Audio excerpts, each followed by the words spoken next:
Hello दोस्तों, स्वागत है आप सभी का मेरे दास में। दोस्तों, यूजीसी नेट जून 2024 से संबंधित हम इस वाली वीडियो में बात करेंगे। हमारा एग्जाम कैंसिल हो चुका है, आपको पता है, पेपर रद्द कर दिया है एनटीए ने तो नहीं किया है, शिक्षा मंत्रालय ने किया है।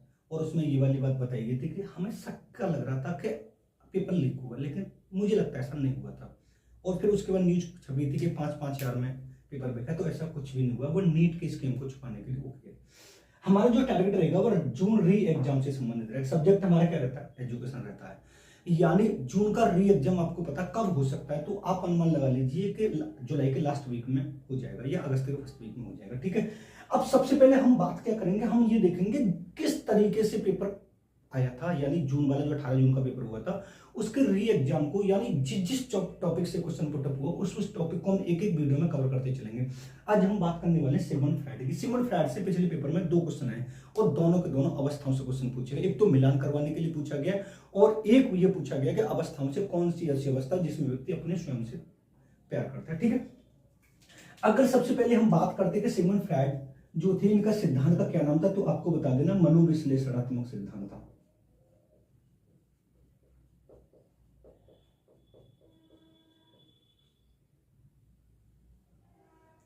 कौन से सिद्धांत था, तो आपको बता देना मनोविश्लेषणात्मक सिद्धांत था। और इनका एक और नाम होता मनोलैंगिक सिद्धांत।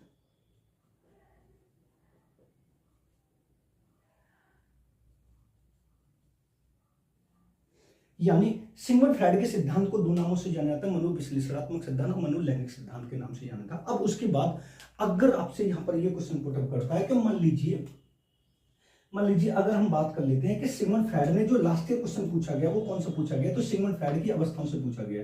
किससे पूछा गया, तो आपको बता देना इनकी अवस्थाएं कितनी है, तो आपको बता देना इनकी अवस्थाएं 5 है।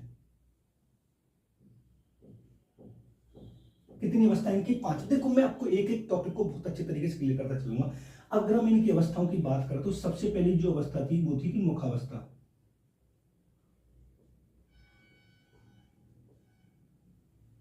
दूसरी थी गुदावस्था।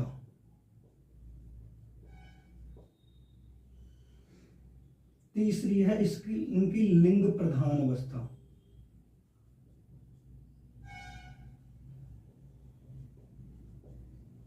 उसके बाद है इनकी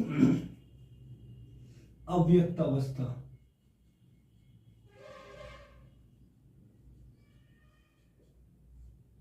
और उसके बाद है इनकी जनेंद्रिय अवस्था।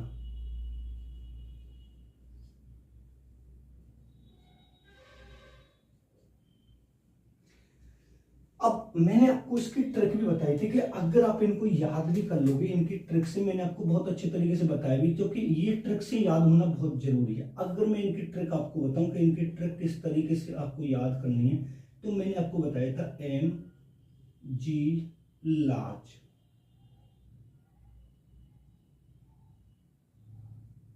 मुखावस्था, गुंदावस्था, लिंग प्रधान अवस्था, अव्यवस्था, जनिंद्रिय अवस्था। और यहां से दोनों क्वेश्चन यहीं से पुटअप हुए हैं। यानी सिगमंड फ्राइड की जब हम बात करते हैं तो सबसे पहले हमें यह पता होना चाहिए कि इन्होंने सिद्धांत कौन सा दिया था, तो आपको बता देने मनोविश्लेषणात्मक सिद्धांत दिया था। इनका दूसरा नाम जो था तो वो कौन सा था, तो आपको बता देना मनोलैंगिक सिद्धांत था।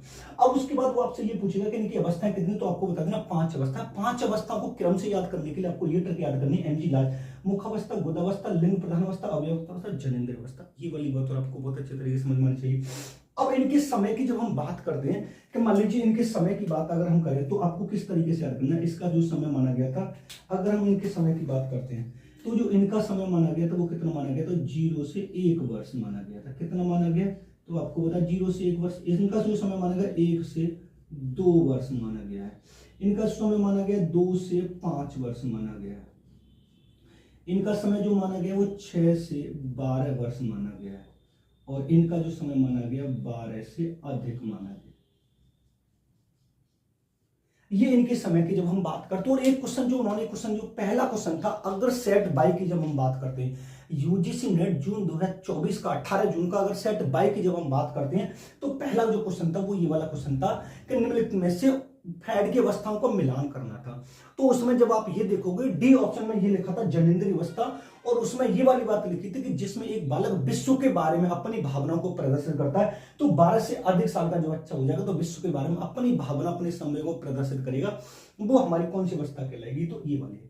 यहां से क्वेश्चन, दोनों क्वेश्चन पूछे गए, ये वाली बात आपको अच्छे तरीके से पता है। और एक और बात मैं आपको बताऊं कि लिंग प्रधान अवस्था को, आपको पता होगा लिंग प्रधान अवस्था को उन्होंने फैलिक अवस्था भी बोला गया। क्या बोला? फैलिक अवस्था, फैलिक स्टेज के नाम से भी जाना गया। जब दूसरा क्वेश्चन उन्होंने पूछा था, कोई नई स्टेज को उन्होंने इंग्लिश में नाम दिया था। और ये दोनों क्वेश्चन आपको पिछले 18 जून का जो पेपर हुआ है उसके बारे में पूछे गए।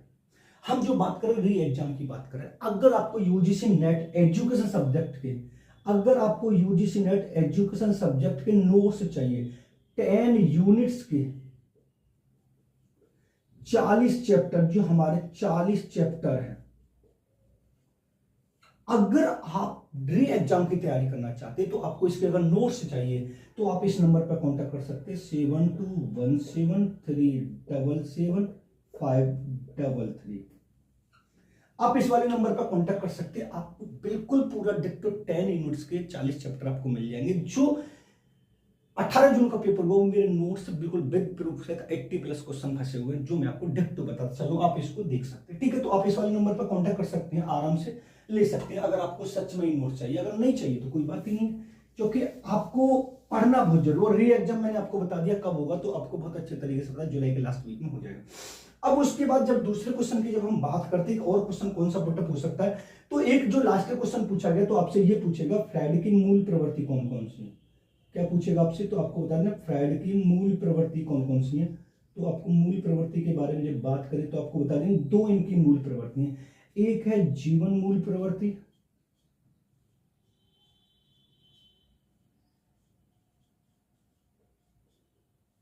और दूसरी है मृत्यु मूल प्रवृत्ति।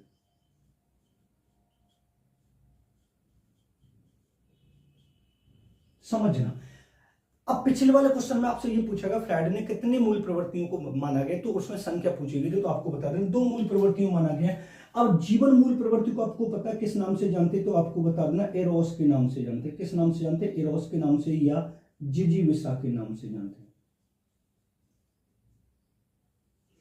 और मृत्यु मूल प्रवृत्ति को आपको बता थैनाटोस के नाम से जानते। किस नाम से जानते? तो आपको बता देना थैनाटोस के नाम से जाना जाता है। एक एक क्वेश्चन आपको पूरा नोट्स में से मिलेगा। उसके बाद आपसे ये पूछेगा कि मान लीजिए अगर उसने पूछेगा फ्रायड ने जो उपागम बताए थे, फ्रायड के उपागम की जब हम बात करते हैं कि फ्रायड के उपागम कौन कौन से, तो समझना।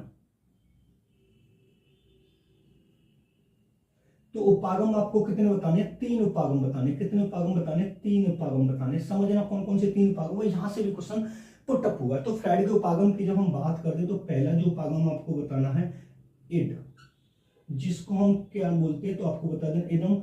दूसरा जो होता है वो हमारा होता है ईगो, जिसको हम अहम बोलते हैं। और तीसरा जो होता है वो होता है हमारा सुपर ईगो, जिसको परा अहम बोलते हैं। अगर आपसे पूछे फ्रायड के उपागम कितने, तो आपको बताया 3 है, इड, ईगो, सुपर ईगो की जब हम बात करते हैं। लेकिन यहां से क्वेश्चन ये भी पुटअप कर सकता है कि मान लीजिए फ्रायड का कौन सा व्यक्ति, कौन सा उपागम मनोजैविकी ऊर्जा का स्रोत है, तो आपको बता देना एकदम वाले को मनोजैविकीय ऊर्जा का स्रोत बोला जाता है।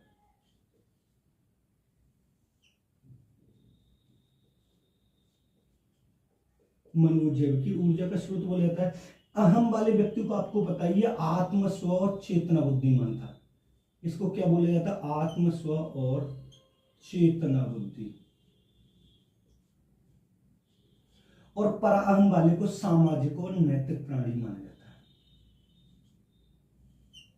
सामाजिक और नैतिक प्राणी माना जाता है। यहां से जब भी फ्रायड से क्वेश्चन पुटअप होगा, एक एक क्वेश्चन को मैं आपको बहुत अच्छे तरीके से बता दे रहा हूं कि किस तरीके से क्वेश्चन पुटअप होगा, बस आपको समझना है। अगर आप सच में री एग्जाम को क्रैक करना चाहते हैं तो आपको कम समय में अच्छे तरीके से स्टडी करनी है। और सिग्मंड फ्रायड से पिछले पेपर में एक तो ये वाला क्वेश्चन पूछा गया और एक ये वाला क्वेश्चन पूछा गया। अब लास्ट क्वेश्चन पूछा गया था फ्रायड ने कितनी मूल प्रवृत्ति थे? 2 बताइए, जीवन और मृत्यु मूल प्रवृत्ति बताइए। जीवन मूल प्रवृत्ति को एरोस या जिजीविसा, मृत्यु मूल प्रवृत्ति को थैनाटोस के नाम से जाना जाता है। अगर आपसे ये वाली बात पूछे कि फ्रायड के उपागम कितने, तो आपको 3 उपागमों का वर्णन करना है। एक है id, ego, super ego. Id वाले व्यक्ति को मनोजैविकी ऊर्जा का स्रोत बोला जाता है। इदम वाले अहम वाले व्यक्ति को आत्म, स्व, चेतना बुद्धि बोला जाता है। और फ्रायड का कौन सा व्यक्ति पूर्ण रूप से सामाजिक और नैतिक प्राणी है, तो आपको बता देना सुपर ईगो की जब हम बात करते हैं। अब यहाँ पर एक और क्वेश्चन आपको समझ में आना है कि फ्रायड फ्रायड ने जो थे मन बताए थे, मन कितने बताए थे तो आपको बता देना, मन जो बताए थे वो कितने बताए थे, तो समझ लेना आपको 3 मन बताए थे। कितने बताए थे? 3 मन बताए थे। कौन कौन से मन बताए थे समझना। एक बताया था चेतन, एक बताया था अर्ध चेतन, और एक बताया था अचेतन। इन तीनों मनों को इन्होंने बताया था। और ये 3 जो मन बताए थे इन्होंने किस तरीके से बताए थे ये भी आपको समझ लेना। इन्होंने चेतन मन उसको बताया था जिसमें व्यक्ति शारीरिक और मानसिक रूप से सक्रिय था। अर्धचेतन मन उसको बताया था जिसमें व्यक्ति शारीरिक रूप से निष्क्रिय और मानसिक रूप से सक्रिय रहता है।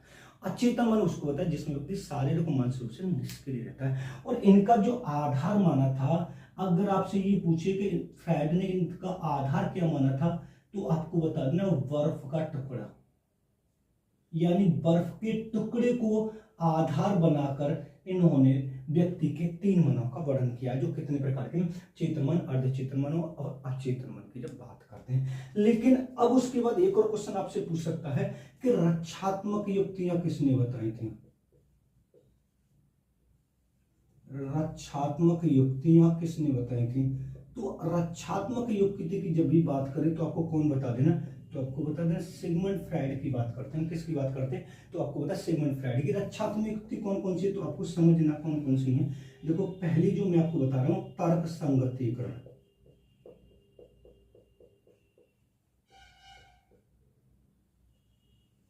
दूसरी जो मैं आपको बता रहा हूं वो बता रहा हूं प्रक्षेपण, उसके बाद मैं आपको बता रहा हूं प्रतिगमन, उसके बाद मैं आपको बता रहा हूं विस्थापन, उसके बाद मैं आपको बता रहा हूं प्रतिक्रियाकरण, उसके बाद मैं आपको बता रहा हूं दमन, उसके बाद मैं आपको बता रहा हूं आक्रामकता, और उसके बाद मैं आपको बता रहा हूं कल्पना प्रवाह या देवास्वप्न। इस फ्रायड से कहीं से भी क्वेश्चन बाहर बिल्कुल भी नहीं जाएगा, मैं आपको बहुत अच्छे तरीके से बता रहा हूं। ये पूरा का पूरा मैंने आपको बता दिया, और ये पूरा डिटेल में अगर आपको पढ़ना है तो मैं आपको बता दूं। आपको नोट्स लेना चाहो तो मैंने आपको कॉन्टैक्ट नंबर दे दिया, आप उस वाले नंबर पर कॉन्टैक्ट कर सकते हैं।